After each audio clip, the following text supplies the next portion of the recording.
আসসালামু আলাইকুম প্রিয় দর্শক, অন্য মঞ্চের আলাপচারিতায় আপনাদের সকলকে স্বাগত জানাচ্ছি। সুপ্রিয় দর্শক শ্রোতা মণ্ডলী, ব্যানার এবং হেডলাইনে দেখেছেন আমি বলেছি যে তারেক জিয়া ভারতের ভুল ভাঙাচ্ছে। জি ভাই, কেন ভুল ভাঙাচ্ছে জানেন? এই তারেককে ক্ষমতায় আনার পেছনে 5টা চুক্তি হয়েছিল ভারতের সাথে। সে 5টা চুক্তির মধ্যে প্রথম শর্ত ছিল যে বাংলাদেশে বসে ভারতের ভেতরে কোনো উচ্ছৃঙ্খলতা তৈরি হয় বা কোনো জঙ্গি আক্রমণের জন্য বাংলাদেশের ভূমি ব্যবহার করতে দিবে না, বা বাংলাদেশের ভেতরে বসে এগুলো করা যাবে না, পাকিস্তানে আইএস রে আইনা বা অমুক রে আইনে এগুলো করা যাবে না। এটা ছিল চুক্তি।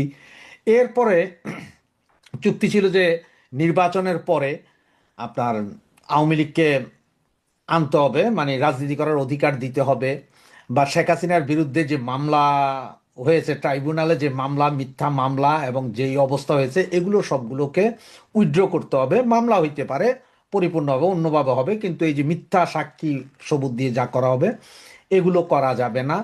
এই ধরনের 4-5টা চুক্তি।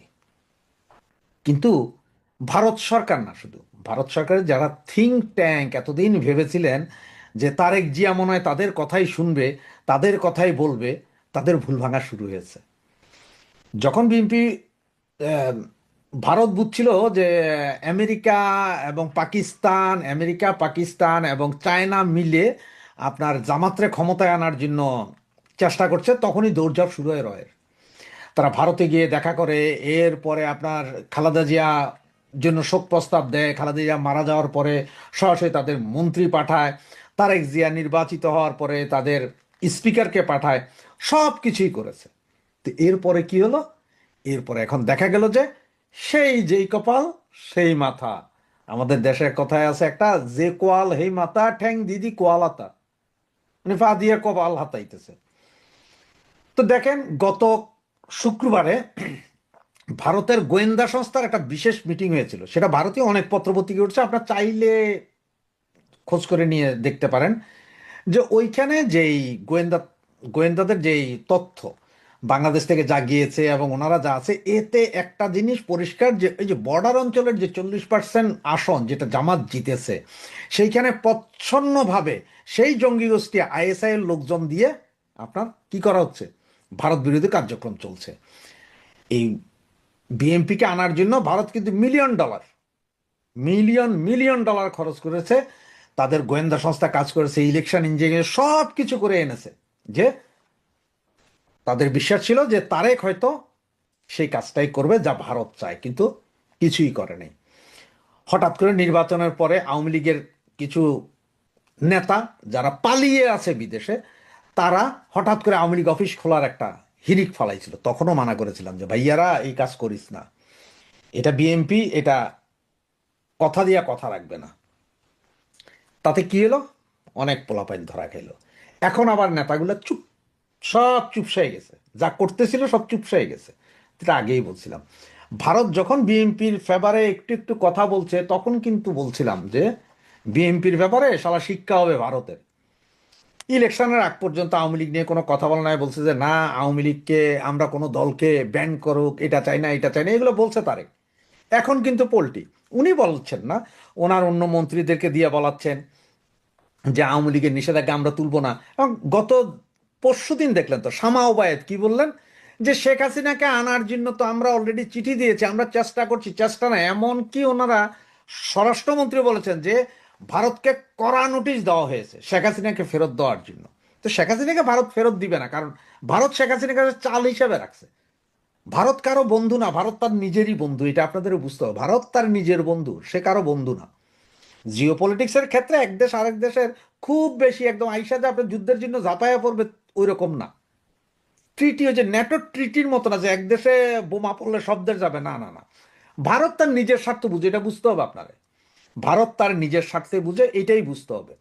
ভারত শেখ হাসিনাকে ওখানে রেখেছেন, আমাদের নেত্রীকে ওখানে রেখেছেন, এর জন্য ধন্যবাদ। কিন্তু ওরা রেখেছেন, ওদেরও স্বার্থ আছে। ওরা ওনাকে ওইখানে রেখে ওটা হুমকি ধমকি দিয়ে দেখতে চাচ্ছেন যে বাংলাদেশে অন্যরা ভয়ে ভীত থাকে কিনা। তার মানে এই শেখ হাসিনা আসছে, এই শেখ হাসিনা আসছে, একটা রদ তুলে দিয়ে কাজ আদায় করা, এটা হচ্ছে মূল কাহিনী। সেই ভারতকে এখন ভালোভাবে শিক্ষা দিচ্ছে কিন্তু তারেক জিয়া। উনি এখন কোনো কথাই মানছেন না। হ্যাঁ, তেল চাচ্ছে, আপনারা হয়তো বলতে পারেন যে ভাই ভারতের কাছে ওরা তেল চাইতেছে, এই চাইতেছে। আরে ভাই, ভারত দিতে বাধ্য। ভারতে তেল ডাল চাউল নুন সব দিবে। তার একটাই কারণ কি জানেন? তার একটাই কারণ হচ্ছে যে ভারত জানে যে এগুলো যদি এখন না দেয় তাহলে এখানে বিশৃঙ্খলা সৃষ্টি হবে। সৃষ্টি হলে তার দেশের সমস্যা। কারণ আপনারা যখন পাশাপাশি বাড়ি থাকে না, এক বাড়িতে আগুন লাগলে কি আরেক বাড়িতে কি আপনারা বসে ডিস্কো ড্যান্স করেন? তা না। তাড়াতাড়ি যেন ওই বাড়ির আগুন নিবেতে, কারণ ওই বাড়ির আগুন আপনার বাড়িতেও লাগতে পারে। সেম এইসব কাহিনী। তো এই কাহিনীতে এই মুহূর্তে ভারতকে চরমভাবে শিক্ষা দিচ্ছে। আপনারা দেখছেন অনেকগুলো ছবি আছে, এই যে যেসব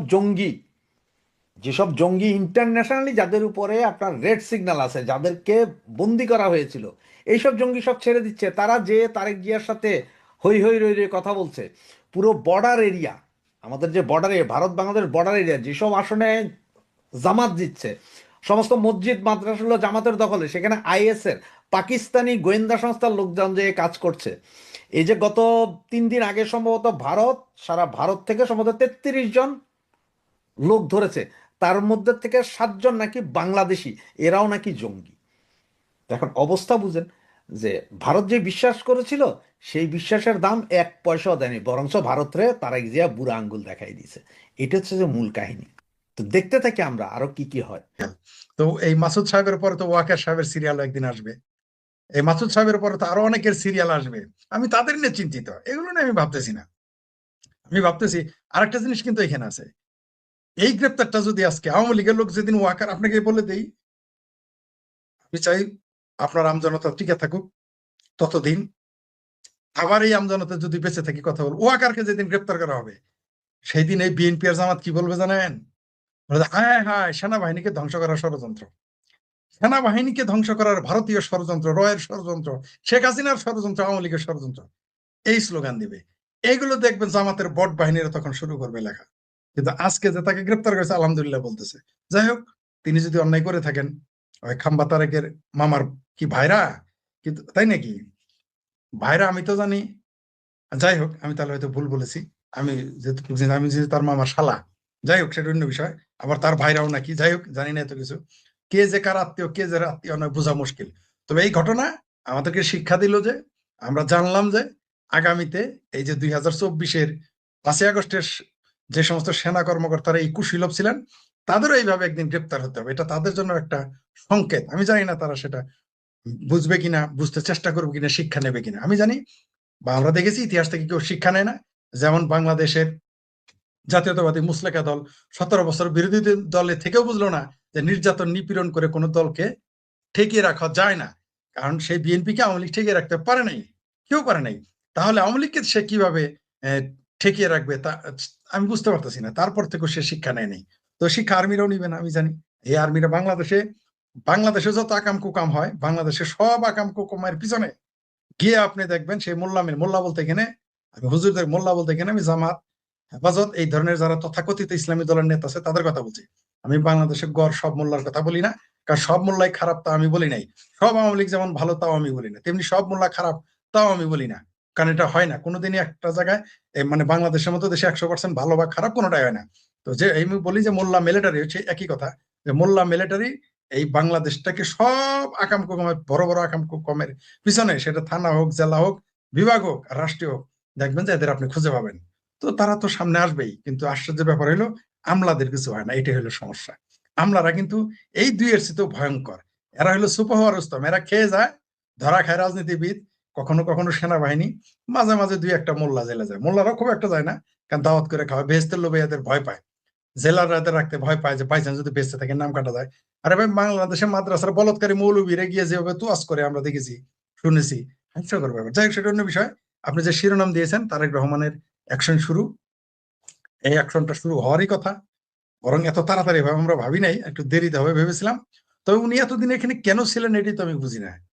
ওই যিনি গ্রেপ্তার হলেন তিনি এতদিন কেন ছিলেন? কারণ যেখানে বাংলাদেশে জানে যে জয় বাংলা স্লোগান দিলেই ধরে নিয়ে যায়, 32 নম্বরে ফুল নিয়ে গেলে ধরে নিয়ে যায়, 32 নম্বরে ফুল নিয়ে গেলে সন্ত্রাস দমন আইনে মামলা দেয়। কি হাস্যকর ব্যাপার! মানে আপনি ফুল নিয়ে গেছেন, তার বিরুদ্ধে সন্ত্রাস বিরোধী আইনে মামলা। ঢাকা বিশ্ববিদ্যালয়ের শিক্ষক, 80-85 বছর বয়সের মানুষ মুক্তিযুদ্ধ নিয়ে কথা বলবে, তাদেরকে সন্ত্রাস দমন আইনে মামলা দেয়। তো সেই দেশে তো অনেক কিছু ঘটার কথা, উনি কেন থাকলেন আমরা জানি না। দেখা যাক কি হয়। আমরা অপেক্ষা করি। ভাবির যত পোলা আছে সব জুলাই যোদ্ধা, তাদের ইন্ডেমনিটি দিয়েছে। ইন্ডেমনিটি দেওয়া এটা নতুন কিছু না, এটা বিএনপির পুরনো ইতিহাস। ওই যে কি যেন নাম, গীতর ফারুকি নাকি সরোয়ার ফারুকি, সে তো বলেছে যে তারেক জিয়া জিয়ার মতো কাজ করে যাচ্ছে, তো জিয়ার মতোই তো কাজ করে যাবে, বাপ কা বেটা। তার বাবা বঙ্গবন্ধুর খুনিদের ইন্ডেমনিটি দিয়েছিল। এই মুশরিকা প্রধানমন্ত্রী তারেক রহমান আমার ভাবির পোলার একটা ভেস্কি দিলে যার কাপড় চোপড় নষ্ট হয়ে যায়, ডায়রিয়া হয়ে যায় তার, স্বরাষ্ট্রমন্ত্রী সহ। এটা ভালো করেছে তো, কারণ কি বলেন তো? বলেন, জিজ্ঞেস করেন যে কি কারণ ভালো এটা? ভালো হইলো যে এটা আমাদের দেশের জনগণ এখন এদের গণ আদালতে বিচার করবে। আমি তো বারবার বলে আসছি যে আমার ভাবির পোলাদের পেটে পাড়া দিয়া পাবলিক গুবের করে ফেলবে। সেই কাজটাই করে নিল তারা। হয়তো আমার কথা রাখার জন্য বিএনপি এই কাজটা করছে। বিএনপিকে ধন্যবাদ তাদের নামে ইন্ডেমনিটি দেওয়ার, যাতে আদালতে না যেতে পারে। আমি ভেবেছিলাম হয়তো আদালতে জনগণ এখন বিচার করবে, আমার কথাটা মিথ্যা প্রমাণ হয়ে যাবে। কিন্তু আমি যেহেতু জিন্দা পীর, আমার জামালপুরের জিন্দা পীর আমি, লোকজনে বলে আমি পীর না, দুষ্ট লোকেরা বলে আমি একটা জিন্দা, জামালপুরের জিন্দা পীর, ঠিক আছে? তো তারা কেউ কেউ নাকি স্বপ্নে আমারে দেখে, আমি হজ করতে গেছি, উমরা হজ করতে যাই, কেউ কেউ মাজারে গেলেও আমার নাকি স্বপ্নে দেখে, হজ করতে গেলেও আমার স্বপ্ন দেখে আপনার ভাই জিন্দাবি। যাই হোক, সেটা অন্য বিষয়, আবার কিছু কথা বললে মিলা যায়। তাই আমি বলেছিলাম ভাবির পোলাদের পেটে পাড়া দিয়ে পাবলিক গুবাই করে ফেলবে। যদি এদের ইন্ডেমনিটি না দিত, যদি, ভাই আমি তো ক্লাসলেসই ভাই, আমি তো আসলেই ক্লাসলেস। আপনি এত ক্লাস হলে আপনি এখানে আসছেন কেন? আপনি যায় তাবলিগে চলে যান, মাদ্রাসায় যায় আপনি বলৎকার হন বা বলত, আপনাকে আসতে বলছে কি এখানে? আমরা তো ভাই ক্লাসলেসই। মুক্তিযুদ্ধের পক্ষে বললে ক্লাসলেস, স্বাধীনতার পক্ষে বললে ক্লাসলেস। তো আমরা কি আপনার ওই ক্লাসে আমরা উঠতে চাই না? যে ক্লাসে উঠলে স্বাধীনতার বিরোধিতা করতে হবে, যে ক্লাসে উঠলে মুক্তিযুদ্ধের বিরোধিতা করতে হবে, যে ক্লাসে উঠলে সংবিধানের বিরোধিতা, ওই ক্লাসে আমরা উঠতে চাই না। ওই ক্লাসে আপনিই থাকেন, ওই ক্লাসে আপনিই থাকেন, আপনার ক্লাস উঠাই হলাবে পাবলিক। খুব বেশি দিন নাই, অপেক্ষা করেন 2-3 বছর। কত ক্লাস কোথায় চলে যাবে আপনারা তো, কত ক্লাস আলা জানি। এই শিবিরের জাঙ্গের শিবির হয়ে ছাত্রলীগের জাঙ্গেল নিচে লুকানো ক্লাস আলা আপনারা। আপনাদের ক্লাসও আমরা চিনি, আমরা কোনোদিনই ছাত্রলীগের আন্ডারওয়্যারে যাই আমরা পালাই না। আমার ক্লাস আছে কিনা ওটা আপনার খোঁজ নিয়েন, আমরা কোন ক্লাসের। আপনাদের ক্লাসও আমরা চিনি, আপনারা কোন ক্লাসের, আপনারা কোন ক্লাসের সেটাও কিন্তু আমরা জানি। যাই সেটা যেটা বলতেছিলাম, তা আমার ভাবির পোলাদের পেটে পাড়া দিয়ে যাতে মানুষ গু বের করতে পারে, সেই জন্য সম্ভবত আমার কথাটা রাখার জন্য ইন্ডেমনিটি অধ্যাদেশ জারি করেছে। বিএনপি কে ধন্যবাদ এটা এই কথাটা রাখার জন্য, যাতে আমার কথাটা সত্য প্রমাণ হয়। বিএনপি ছেড়ে দিতে পারে, আদালত ছেড়ে দিতে পারে, খোদ আওয়ামী লীগ ছেড়ে দিতে পারে, পাবলিক কিন্তু তাদের ছাড়বে না। এই যে পাবলিকের যে 12টা বাজিয়েছে, 72-এর সংবিধান ছিঁড়ে ফেলতে চায়, আর আপনি স্লোগান দিয়েছেন কোট আন কোট, যে 24 জুলাই হয়েছে মুক্তিযুদ্ধের বিরুদ্ধে, কোট আন কোট।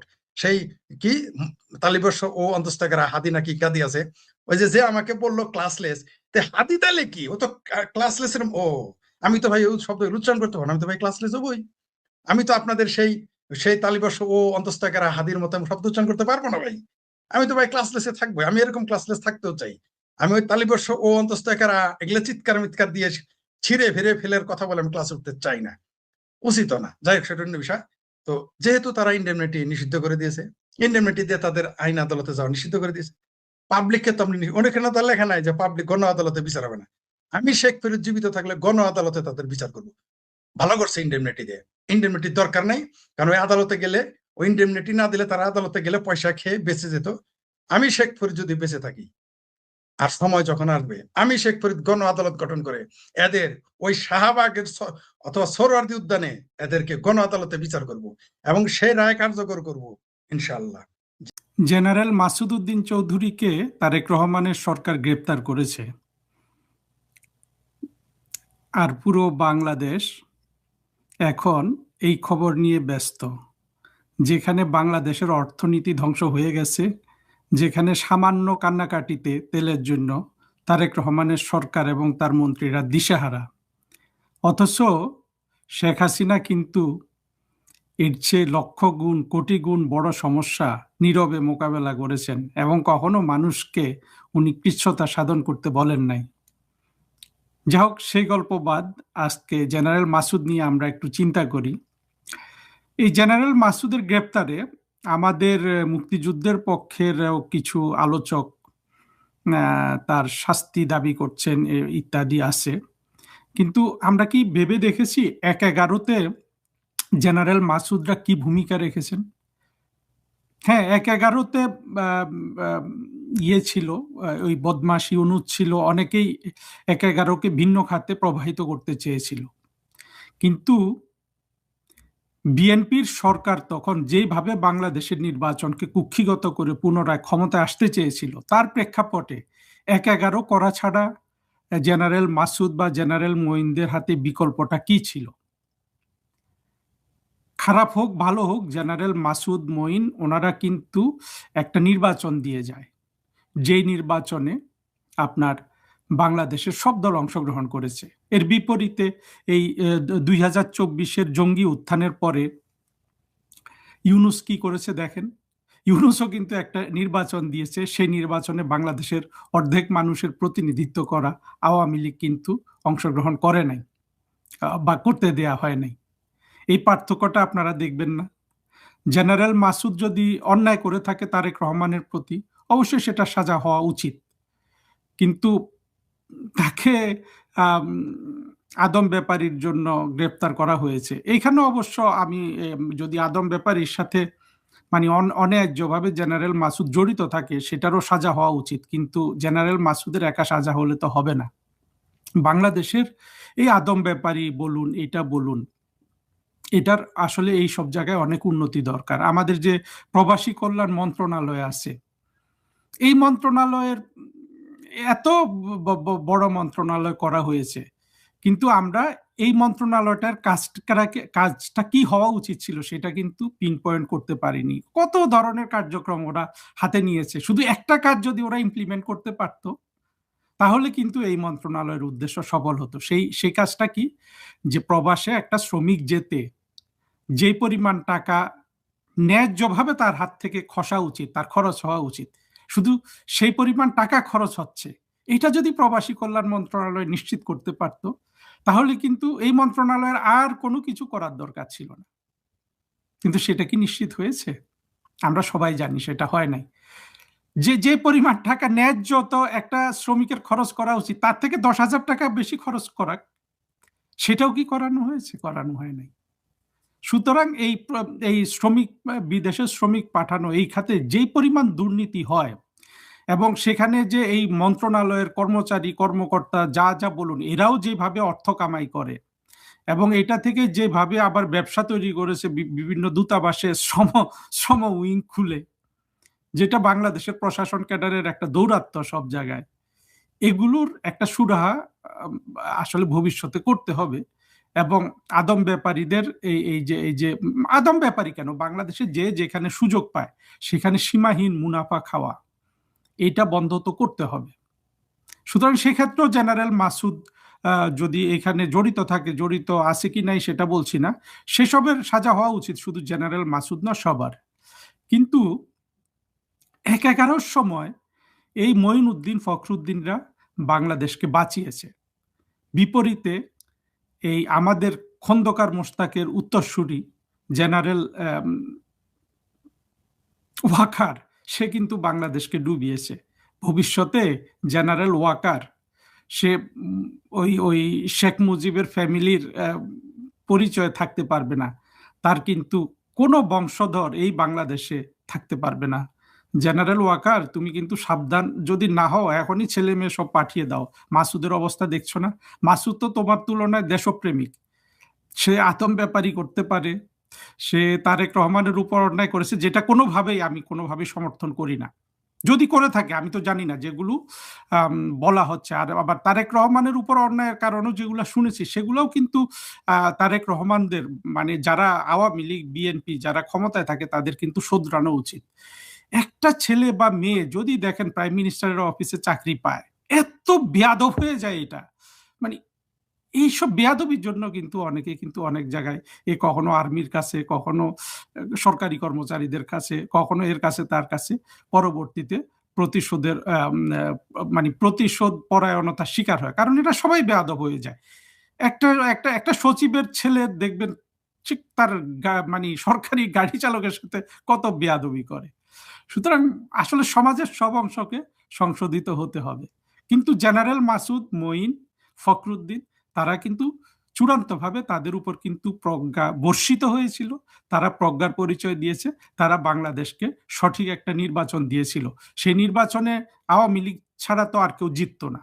এখনো যেমন বাংলাদেশে যদি একটা সঠিক নির্বাচন হয় আওয়ামী লীগই জিতবে, কারণ ইউনূসের দুঃশাসন, ইউনূসের অর্থ চুরি, ইউনূসের বাংলাদেশের মানুষের সাথে একেবারে কথায় কথায় কথায় কথায় মুহূর্তে মুহূর্তে প্রতারণা, এগুলো বাংলাদেশের মানুষ বুঝে গেছে। আর তারেক রহমানের সরকারের তো দুর্বলতা বোঝাই যাচ্ছে যে এই সরকারের বাংলাদেশের অর্থনৈতিক উন্নতি করার কোনো সুযোগ নাই, সক্ষমতা নেই, কারণ তারেক রহমান বাংলাদেশের সঠিক আদর্শটাকে ধারণ করে রাজনীতি করতে পারছেন না। এবং তার পিতা যে ভুল করেছিল, মাতা যে ভুল করেছিল, তিনি নিজে যে ভুল করেছিলেন, সেই ভুলের উপর যদি উনি এই বাংলাদেশে রাজনীতি করবেন, প্রতিষ্ঠিত হবেন, সফল হবেন, এগুলো যদি উনি চিন্তা করেন, সেটা তো উনি হবেন না। কারণ হলো যে যদি ইতিহাসটা সঠিক না থাকে সফল হওয়া যায় না। যাই হোক, আমি যেই কথাটা বলার জন্য এখানে এসেছি সেটা হলো যে জেনারেল মাসুদের একটা মেয়ে ধরা পড়ছে মানে হলো যে বর্তমানে সোশ্যাল মিডিয়া জালে এই মেয়েটা লাল বদর ছিল, কিভাবে সে শেখ হাসিনাকে গালিগালাজ করছে ইত্যাদি। তো যাই হোক, এখানে একটা জিনিস এখন অনেকে বলছে যে লাল বদর তো অনেকে হয়েছে, এদের ক্ষমা করে দেওয়া উচিত। হ্যাঁ, এটার সাথে আমিও একমত, কারণ লাল বদররা এখন আওয়ামী লীগের সোশ্যাল মিডিয়া পেজগুলা চালায়, আওয়ামী লীগের নেতাকর্মীদের পরিবার এবং এবং তাদের সন্তানরা লাল বদর হয়েছে। এটা অনেকে তো আবেগেও হয়েছে, কারণ সেই সময় জঙ্গিরা এমন ভাবে নানান দিক থেকে অভিনয় করে যাচ্ছিল, এবং জঙ্গিরা যেভাবে কতগুলা জঙ্গিনী মহিলাকে রাস্তায় নামিয়েছিল, এই মহিলাগুলা, এই জঙ্গি ছেলেগুলা, আত্মঘাতী সন্ত্রাসীগুলার কারো পা ধুয়ে দিচ্ছে, কাউকে আঁচল থেকে বের করে কলা খাইয়ে দিচ্ছে, চোখের পানি ফেলছে, এত বড় বড় অভিনয়, এবং সাথে ওই যে বাঁধন ইত্যাদি কতগুলা মেয়েকে অভিনয় নামিয়ে দিয়েছে, যেগুলো এমনিতে পর্দাতে অভিনয় করে। তো ওই অবস্থায় তো আসলে ইমোশনাল এবং ইমোশন দ্বারা প্রভাবিত হওয়া অস্বাভাবিক না, কিন্তু তারপরও এর পেছনে একটা জিনিস থাকে যে এরা কেউ এই জঙ্গিদের চিহ্নিত করতে পারে নাই সময় মতো। জঙ্গিদের চিহ্নিত করা বা এই যে জঙ্গি পরবর্তীতে করবে সেটা যদি অনুধাবন করতে পারত, এইভাবে কিন্তু মানুষ রাস্তায় নেমে আসতো না। ফলে এই ২৪-এর এই জিনিসটাকে কখনোই আপনারা কেউ গণ অভ্যুত্থান বলবেন না। দুঃখের বিষয় আওয়ামী লীগও বলে, শেখ হাসিনাকে ক্ষমতাচ্যুত বলবেন না, আওয়ামী লীগ বলে। শেখ হাসিনা আরো যাতে খুন খারাপি না হয় এই জন্য উনি কিন্তু সরে গেছেন। হ্যাঁ, বিপরীতে চিন্তা করেন ইরানের এই সরকারটা কি করেছিল, যে সর্বশেষ বলা হচ্ছে ৩২,০০০ মানুষ খুন করে ফেলেছিল। শেখ হাসিনা কিন্তু ২-৪-১০টা জঙ্গির খুন সহ্য করতে পারেন নাই। তো শেখ হাসিনার থেকে মানবিকতা বোধ মানুষ আপনি কোথায় পাবেন? আবার বিপরীতে চিন্তা করেন, জামাত যদি ক্ষমতায় থাকতো তারা তো ঠিকই ইরানের মতো ৩২,০০০ মেরে ফেলতো ক্ষমতায় ধরে রাখার জন্য, যে কোনো গণ অভ্যুত্থানের মুখে রাখতো না। তো সেই জিনিসটাও কিন্তু চিন্তা করতে হবে। ঘুরে ফিরে আবার ওই জায়গাটায় আসি যে জেনারেল মাসুদের যে লাল বদর মেয়ে আমরা পেলাম, এখান থেকে আমরা একটা জিনিস শিখেছি যে আওয়ামী লীগ কিন্তু তাদের, অবশ্য জেনারেল মাসুদ তো আর আওয়ামী লীগ না, কিন্তু রক্ষী বাহিনী করেছে, শেখ হাসিনার বদান্যতায় ৬ বছর রাষ্ট্রদূত থেকেছে, আবার তার আত্মীয় স্বজন ইত্যাদি অনেকে আওয়ামী লীগ করে, এটাও আমরা শুনেছি। তো সেখান থেকে দেখেন তার কিন্তু মেয়েটা কিন্তু চেতনা সম্পন্ন হয় নাই।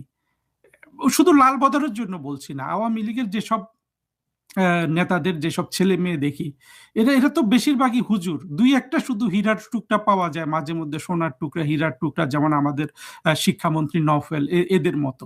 বাকিগুলা তো বেশিরভাগই হুজুর। হুজুর নিয়েও কিন্তু আমার সমস্যা নেই, কারণ আমি নিজে একজন প্র্যাকটিসিং মুসলিম হিসাবে আমিও হুজুর দেখতে চাই, কিন্তু সেই হুজুর তো বাংলাদেশ, যেই জঙ্গিবাদ বাংলাদেশ দখল করে ফেলেছে কাজী ইব্রাহিমের নেতৃত্বে, সেই হুজুর হলে হবে না। কিন্তু আওয়ামী লীগের নেতা কর্মী এদের ছেলে মেয়েদের কিন্তু দাড়ি দুড়ি বেশভূষা দেখে, কিংবা ছাত্রলীগের ছেলে মেয়েদের দেখেও বোঝা যায় যে ওই কাজী ইব্রাহিমের এই জঙ্গিবাদ দ্বারা এরা সবাই প্রভাবিত। সেই জায়গাটায় কিন্তু সাবধান হতে হবে। আওয়ামী লীগের যেসব নেতাদের টাকা আছে, ছেলে মেয়েদের মানুষ করেন, প্রকৃত শিক্ষা শিক্ষিত করেন, নিজে আগে শিখেন, নিজের চেতনাকে আগে ধারালো করেন। মুক্তিযুদ্ধের চেতনাটা কেমন হওয়া উচিত, আপনার চেতনা না থাকলে আরেকজনের কাছ থেকে শেখেন, শোনেন। ছেলে মেয়েদের যদি আপনারা যথাযথ ভাবে মুক্তিযুদ্ধের চেতনায় মানুষ না করতে পারেন, তাহলে বাংলাদেশ কিভাবে আওয়ামী লীগ ধরে রাখবে, বা বাংলাদেশের মুক্তিযুদ্ধ কিভাবে টিকে থাকবে? জেনারেল মাসুদের মেয়েকে দেখে আমাদের কিন্তু নতুন করে এই জিনিসটা ভাবা উচিত। হ্যাঁ, ২০২৪-এর সব লাল বদরকে অনেককেই ক্ষমা করে দিতে হবে, অনেক কিছু আছে, কিন্তু মূল জিনিসটা যারা ধরতে পারে নাই, অর্থাৎ এটা যে জঙ্গিদের হাতে চলে যাচ্ছে দেশটা, এবং সেটা দ্বারা যে প্রভাবিত হয় নাই, যে ওই ওই অভিনয় করা ওই ওই ওই জঙ্গি মহিলাগুলোর দ্বারা প্রভাবিত হয়েছে, সেটা প্রভাবিত হওয়া স্বাভাবিক। তারপরেও বলছি, হয়েছে, তাৎক্ষণিকভাবে হয়েছে, দীর্ঘমেয়াদে হয়েছে। সেই জায়গায় সচেতনতা তৈরি করা এবং সেই জিনিসগুলো, আম, অর্থাৎ এই জঙ্গি মহিলাগুলার অভিনয় ইত্যাদিকে তৃতীয় চোখ দিয়ে দেখার সক্ষমতা অর্জন করা আপনাদের, বিশেষ করে আওয়ামী লীগের মুক্তিযুদ্ধের পক্ষের প্রতিটা মানুষের সন্তানদের জন্য প্রয়োজন। সেভাবে আপনারা নিজেদের সন্তানদের তৈরি করবেন, এটা আশা করছি। হ্যাঁ, সেই গিদর ফারুকি, এই গিদর ফারুকি অ্যারেস্ট হবে যদি পালায় না যায়। পালায় তো যাবে, কনফার্ম থাকেন, সে তো পালাবেই। যদি কোনো কারণে ধরা পড়ে, জাস্ট খবরের শিরোনামটা পাল্টে যাবে যে গিদর ফারুকি তিশার ভাতার গ্রেপ্তার, 2024-এর ষড়যন্ত্রকারী, ডিপ স্টেটে টাকা খেয়েছিল, এরকম শিরোনাম হবে। খুব বেশি দিন নাই, বউ জামাই মিলে, আমি দোয়া করি এতে তো বয়স বেশি নেই, ইউনুসের মতো তো কালকে ঠাড়া করে মারা যাবে না, উষ্টা খায় বা ডাইপার বদলাইতে গিয়ে মারা যাবে না, হার্ট অ্যাটাক করে মারা যাবে না, এরা বেঁচে থাকবে, দোয়া করি। এদের এদের কিন্তু বউ জামাইয়ের আজীবন জেল কাটতে হবে, কেউ ঠেকাইতে পারবে না। পৃথিবীর কোন শক্তি এই গিদর ফারুকি আর তিশার জেল কেউ ঠেকাইতে পারবে না, যত কাম কোকাম করেছে। এরা যে কত নিকৃষ্ট, এরা যে কত বড় দালাল। কিন্তু সমস্যা হলো কি, যখনই দেখবে আওয়ামী লীগ ক্ষমতা আসার ভাও হয়ে গেছে, এরা সাথে সাথেই বলো, আরে বাবা আমার বউ বঙ্গবন্ধুর সিনেমা বানাইছে, আমি বঙ্গবন্ধুর সিনেমা বানাইছি, তখন দেখবেন তখন বড় আওয়ামী লীগ, যে আপনারা কেউ কেউ মাঝে মধ্যে আওয়ামী লীগের দালাল বানাই ফেলে, ইদানিং শুনি। তো তখন আমারও তো বলে, আমার তো ডাইরেক্ট বলে, আমি শুধু আমার আওয়ামী লীগের দালাল বানান না, আমারে বলে আমি বিজেপির বাংলাদেশ শাখার প্রধান, এটাও বলে। এই খবর আমরা শুনেছি এবং লিখেছে মানুষ। যাই হোক, তো এই গিদর ফারুকিরা তখন দেখবেন এরা বড় আওয়ামী লীগ হয়ে যাবে আবার, এটা আমরা জানি, এটা আমরা জানি, তখন আবার সে আওয়ামী লীগ হয়ে যাবে। এদের স্বরূপ পাল্টাইতে, এরা নিজের স্বার্থ রক্ষা করতে। তো বর্তমান আলী আদেশের না, গিদর ফারুকিরা, তিশার ভাতারেরা, লাল বদরেরা যতই চাপা মারুক, বাংলাদেশ আওয়ামী লীগ আর ঢুকতে পারবে না, আমরা ঢুকতে দেব না। এদের জুতা কেন, জুতার নিচে গু যদি মাইখে দেয় সেটাও চাটে আওয়ামী লীগের, তারপরেও এদেরকে আর বাংলাদেশে আওয়ামী লীগের কর্মীরা নিবে না। তিনি যে কথাটা বলেছেন, এগুলো দালালি করতেছে, যদি আর একটু সুযোগ পায়, কোথাও একটু সুযোগ সুবিধা দেয়, এটাই স্বাভাবিক। আওয়ামী লীগের চাটছে, বঙ্গবন্ধুর নামে তসবি তেলাওয়াত করছে, ঠিক আছে। তো তারা দেখলো যে তসবি, এখন জিয়ার নামে তসবি তেলাওয়াত, এই গিদর ফারুকি তো বলেছে যে তারেক রহমান তার বাপার পথে হাঁটছে, আর আর গিদর ফারুকি তার নিজের পথে হাঁটতেছে। কোন পথে? চামচামির পথে হাঁটতেছে, তেলের পথে। এত তেল দেওয়া ভালো না, বেশি তেল দিলে পিছলে যাইতে পারে। মানে এখন বুঝতে পারছেন তো যে পাকিস্তানিদের আকল কতটুকু। এটা কিন্তু কোনো মূর্খ লোকে বলে নাই, এটা কিন্তু কোনো মাদ্রাসার, কওমি মাদ্রাসার ওই তালেব এলেম বলে নাই, বা জামাতের জালেমে বলে নাই, বা হেফাজতের জালেম বলে নাই, বা এটা চরমনাই পীরের মুরিদানরা বলে নাই। কে বলেছে? একজন রাষ্ট্রদূত, যিনি কিনা আবার ভারতে ছিলেন।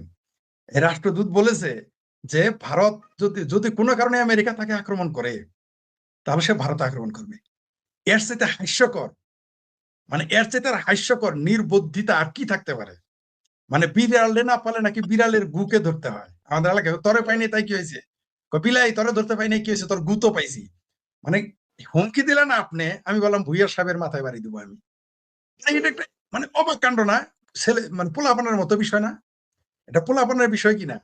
মানে একটা পোলাপান এই ধরনের কথা বলে না, আর বাচ্চা দুধের শিশু এই কথা বলে না। তারে মারবে আমেরিকা, সে একবারও বলে নাই যে আমেরিকান বেজে হামলা করবে, সে একবারও বলে নাই যে আমেরিকার ক্ষতি করবে, একবারও বলে না। উচ্চারণটা কি করেছে? কারণ জানে যে ওইটা উচ্চারণ করলো, কারণ পাকিস্তান এদের দশা কি জানেন, যে আমি তো মরছি মরছি, তোর নিয়ে মরমু। মানে এদের এদের জন্মই হয়েছে ভারত বিরোধিতা করার জন্য, এদের আর কোনো এজেন্ডা নাই, এদের না ইসলাম না কিছু, কিচ্ছু না। এরা দেখেন আফগানিস্তানে হামলা করতেছে আমেরিকার টাকা খেয়ে, এরা পাকিস্তানে ঘাঁটি দিয়েছে, কেন দিয়েছে? আচ্ছা, ওর ঘাঁটি তো আছে, পাকিস্তানে তো আমেরিকার ঘাঁটি আছে, সেই কথাটা কেন বললো না? মানে এরা যে কত নিচ, কত হীন, কত বড় নির্বোধ, মানে এরা বারবার প্রমাণ করে। আর সেই নির্বোধ জাতির পক্ষে আমাদের বাংলাদেশে ডাবল নির্বোধেরা কথা বলে। পৃথিবীতে মানুষ কিন্তু এটা হাসাহাসি করতেছে। আর এদের কথা কি বলবো, এদের ডক্টরেট, একজন ডক্টরেট আছে, নামটা ভুলে গেছি, তিনি আমেরিকা থেকে একটা বই প্রকাশ করেছেন, সেইখানে তিনি লিখেছেন পাকিস্তানের প্রথম নাগরিক হচ্ছে মোহাম্মদ বিন কাসিম। তিনি সেই আমেরিকা থেকে ডক্টরেট ডিগ্রি না, সেই লোক এই কথা বলছে। তো ওই পাকিস্তানিদের আকল, শুনেছি সেনাবাহিনী আকল নাকি হাঁটুর নিচে থাকে। পাকিস্তানিদের আকল যে কোথায় থাকে আমরা বুঝতে পারবো না। এত মুরদ থাকে, যখন যখন অপারেশন সিন্দুরে সাইজ করে দিল, একটা বোমা মেরে দেখাইতো পাকিস্তানের উপরে। এত মুরদ, ভারত হামলা করলে মুরদে গোলায় না ভারতের বিরুদ্ধে যাইতে। ভারত পাকিস্তানকে বিনা যুদ্ধে ভিকারিস্তান বানাই দিছে।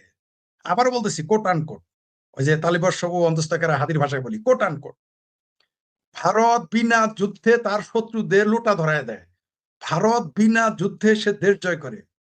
ভারত বিনা যুদ্ধে পরাশক্তি হয়ে যাচ্ছে। ভারত অস্ত্রে অর্থে পৃথিবীর সেরা শক্তি না হয়েও সে পৃথিবীর গুরু হয়ে যাইতেছে। সে ভারতকে তুমি হামলা করবা, তোমার অস্তিত্ব থাকবো?